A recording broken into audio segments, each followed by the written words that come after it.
All right, guys. Hey, I'm out east of Hinckley, Minnesota, so I'm about 15 miles north of the farm. Heading over to like Highway 65, which is straight north of the Minneapolis. 70, 80 miles. But heading over to pick up meat. Our meat is processed and some of the customer stuff, so we got a few people that we sell to in the Twin Cities. And so we pick up their meat and the wife delivers it to work with them in the morning. But here's the fun part about Minnesota. So this, this type of country up here, it gets, when my uncle was a young guy, he used to say that when he went to cities to work, they called it Jack Pine Savage up here. Because that's kind of what it is. We got friends just south of here a little bit.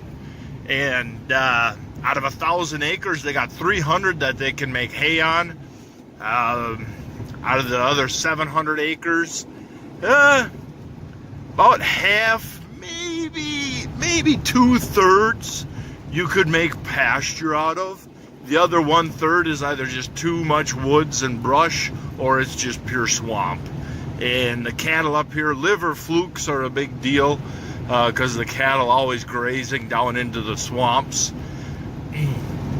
You don't have to go very far north of here. Another 40 minutes, maybe an hour, gets you up by Carlton, Minnesota kind of area, where you're slightly northeast of Lake Mille Lacs, but you're just south of Lake Superior.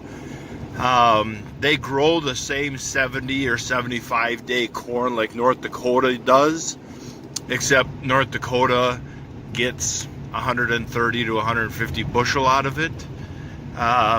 They can't get it to mature. Around that Carlton, you got 25 feet of top sand, and it's good for grazing because you just get an absolute wonderful tons per acre with corn. But yeah, you can't get it to mature. If you did get it to mature, maybe 75, 80 bushel corn. So that's the kind of environment you're in. There's many days that we're 5 to 10 degrees colder than the metro. You get up between them two big lakes, and there's a lot of days in the early spring, that May, when the sun is so hot and the Twin Cities are like 70, 80 degrees. You get up by Lake Superior, if you get a wind out of the northeast or a wind out of the southwest coming off of Lake Mille Lacs, you're going to be 30 degrees colder. You're just how it is. And but yeah, kind of fun country, great snowmobile country. We used to take woods like that and just punch through them with the sleds and see where you end up. But a couple times we ended up in people's yards. But anyhow, yeah, pick up the meat, and then beat feet back to the farm and get something done today. Hey, a little change of plan, but let's celebrate this sunlight. We got more weather moving in later this week. Not much wind back here, only like a 4-mile-an-hour breeze. Beautiful sun. It's the end of February. That sun is hot. It's 11 degrees right now, but with that hot sun, man, oh boy, what a beautiful day to be outside. Change of plans with the harvester. I needed to kick the unloader over to one side. I thought I could get the fan to sneak on, but I couldn't.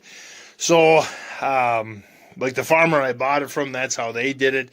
They had it to one side, and then you had the fan. So my fan will just sit right here. The motor then will kind of tuck into this corner, and that will work just fine. That will be perfect, because then that fan mounting will mount right to this angle iron as well for a little extra strength and stability. And yep, that's how it's going to be, guys. So let's get the torch up to the shop so I can start cutting my flat plate and start getting something done. Oh, there we go. There's the solid sheet. That will be back.